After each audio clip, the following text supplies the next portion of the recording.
আসসালামু আলাইকুম রহমতুল্লাহ। প্রিয় দর্শক, আপনারা কেমন আছেন? গত 24 ঘন্টায় বাংলাদেশের ঘটে যাওয়া যদি কাহিনী আপনাদের প্রেক্ষাপটগুলো তুলে ধরি, গত 24 ঘন্টায় ঘটে যাওয়া ঘটনাগুলো যদি তুলে ধরি, তাহলে আপনারা বুঝবেন যে আসলে বাংলাদেশ কতটা স্থিতিশীল আছে, কতটা শান্ত আছে এবং কতটা নিরাপদে আছে।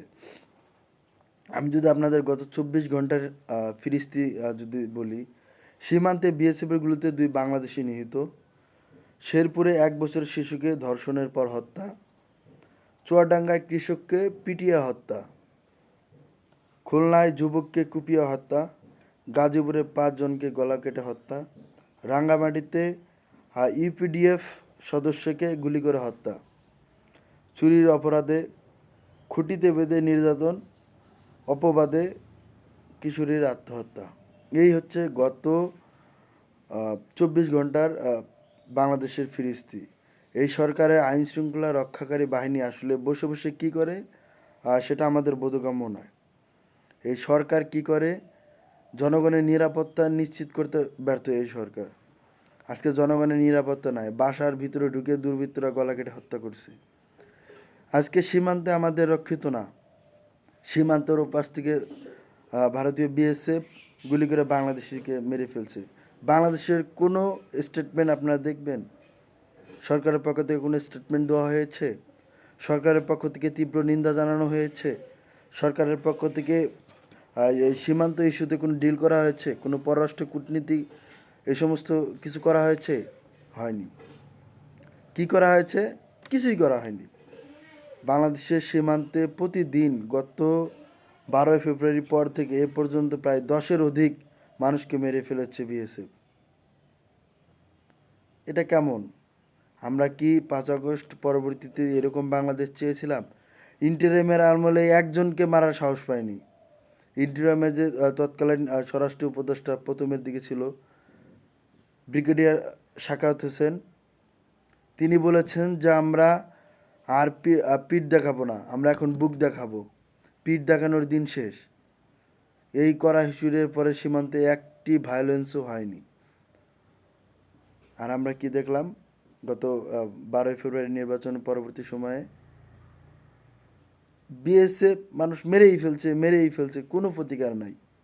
আজকে 2 জন মারছে, কালকে 5 জন মারবে, তারপরের দিন 2 জন মারবে, তারপরের দিন 10 জন মারবে, এভাবে চলবেই। এটা কি সমাধান? এই সরকারের যথেষ্টভাবে কূটনৈতিকভাবে দক্ষ হতে হবে। এই সরকারের মনে রাখতে হবে, এই সরকার যদি ভারতের সাথে কূটনৈতিকভাবে ডিল করে, তাহলে এই সরকারের পিছনে 20 কোটি জনগণ আছে। আর যদি ভারতের সামনে নতজন করে, তাহলে এই সরকারের পিছনে 20 জন মানুষও থাকবে না, শুধুমাত্র তার চামড়া ছাড়া। এই সরকারকে বুঝতে হবে, ভারত ইস্যুতে, ভারতীয় আধিপত্যবাদ ইস্যুতে বাংলাদেশ এক, বাংলাদেশ ঐক্যবদ্ধ। আপনারা যদি ভারতের পারপাস করে ক্ষমতায় টিকে থাকতে চান, তাহলে আপনারা ক্ষমতায় টিকে থাকতে পারবেন না। এদেশের জনগণ, এদেশে 1400 ভাই শহীদ হয়েছে শুধু ভারতীয় আধিপত্যবাদ বিরোধীর কথা বলে। এদেশে ওসমান হাদি ভাই শহীদ হয়েছে শুধুমাত্র ভারতীয় আধিপত্যবাদের বিরুদ্ধে। অতএব ভারতীয় আধিপত্যবাদ বিরুদ্ধে এদেশের লাখো কোটি জনতা ঐক্যবদ্ধ। আপনারা যদি ভারতকে কোলে নিয়ে ক্ষমতায় দীর্ঘস্থায়ীভাবে হাসিনার মতো, আওয়ামী লীগের মতো টিকে থাকতে চান, তাহলে এটা আপনাদের ভুল পরিকল্পনা, আপনাদের ভুল চিন্তা। আপনাদের এই চিন্তা থেকে বেরিয়ে আসতে হবে। আজকে চুয়াডাঙ্গায় কৃষককে পিটিয়ে হত্যা, যে কৃষক বাংলাদেশের অর্থনীতির চাকা সচল রেখেছে, যে কৃষক উৎপাদন না করলে আসলে আমরা যারা এলিট, আমরা যারা শহরে বসে খাই, আমাদের যারা অন্নের যোগান দেয়, আমরা আসলে সেই অন্নটা পাবো না। আমাদের অর্থনীতির চাকা থুবড়ে পড়বে। আজকে কৃষকের নিরাপত্তা কই?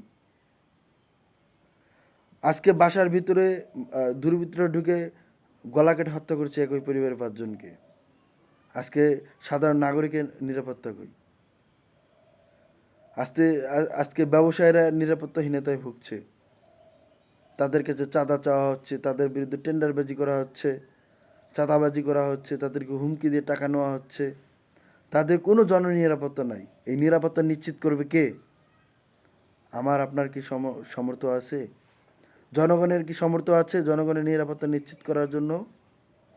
এই জনগণের নিরাপত্তা নিশ্চিত করবে সরকার। আমরা সরকারের সমালোচনা করতে চাই না, কিন্তু সরকার যদি সরকারের কাজটা না করে তাহলে সেটা দেখিয়ে দেওয়ার দায়িত্ব আমাদের। প্রিয় দর্শক, রাঙ্গামাটিতে একজনকে হত্যা করা হয়েছে।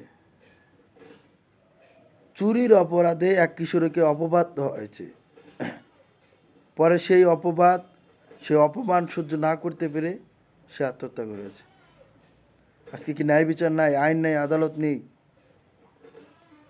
প্রিয় দর্শক, দেশ আজ কোথায় গিয়ে পৌঁছাইছে এটা আসলে আমাদের বোধগম্যই না। দেশ আজ রসাতলে চলে গিয়েছে। আমরা এই সরকারের পক্ষ থেকে কোনো স্ট্রং কোনো উদ্ধৃতি, কোনো পদক্ষেপ, আপনার দরকার পড়লে যৌথ বাহিনীর সহায়তায় আপনারা অভিযান চালান, অপারেশন ক্লিন হার্ট চালান। বিভিন্ন মহল থেকে কথা আসতেছে যে সেনাবাহিনীও এই সরকারকে কন্ট্রিবিউট করতে চাচ্ছে না আর। এটা যদি হয়, এটা যদি বাস্তবে হয়, তাহলে আপনাদের জন্য করুণ পরিণতি অপেক্ষা করতেছে। আপনারা জনগণ থেকে বিচ্ছিন্ন হন, আপনারা গণভোটের রায়কে মেনে নিন, জুলাই সনদ বাস্তবায়ন করুন। জনগণ আপনাদের বিশ্বাস করবে। জনগণ আপনাদের বিশ্বাস করতে চায়। জনগণের বিশ্বাস অর্জন করুন। জনগণকে সাথে নিয়ে আগামী 5টি বছর দেশ পরিচালনা করুন, রাষ্ট্র পরিচালনা করুন। অন্যথায় আপনারা যদি জনগণের কাছ থেকে অবিশ্বাস্য হয়ে যান, জনগণের কাছে যদি প্রতারক হিসাবে চিহ্নিত হন, গাদ্দার হিসাবে চিহ্নিত হন, তাহলে জনগণ আপনাদের বিশ্বাস করবে না, জনগণ আপনাদের পাশে থাকবে না। আর জনগণ যদি পাশে না থাকে তাহলে এই সরকার আপনারা টিকাইতে পারবেন না। আজকে আপনাদের আশেপাশে চারিদিকে অনেক বুদ্ধিজীবী বের হয়েছে, যেগুলো আওয়ামী লীগের লেসপেন্সারি করে গেছে। আপনারা আজকে বামদের কোলে নিয়েছেন। আমার ভাই প্রিয় শহীদ শরীফ ওসমান হাদি ভাই বলেছিলেন, শাহবাগ যার কোলে ওঠে কিছুদিন পর তার পাইলস হয়। আপনাদের এখন এই অবস্থা হয়েছে, আপনারা শাহবাগীদের এমনভাবে কোলে নিয়েছেন, এখন আপনাদের পাইলস হওয়া পর্যন্ত অপেক্ষা করুন। সামগ্রিক অর্থে